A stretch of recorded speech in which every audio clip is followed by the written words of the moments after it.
Hey guys, in this video I'll show you how to add a Klarna card to Apple Wallet. Now you can open up your Apple Wallet, just come to the top right, click on this plus icon, and choose a debit or credit card because that is what it is, classified as.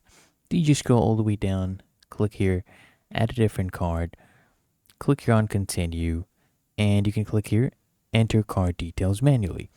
So once you have your Klarna one-time card, right? Once you create one, they give you your name, they give you your card number, then you can hit next right here, and you just enter your, you know, expiration date, CVV code, and if you're verified, you just follow the verification process if you're prompted, and you can just go ahead and use Apple Pay immediately for the linked merchant. And really that easy. If you found this helpful, make sure you smash the like button and subscribe to App Mentor.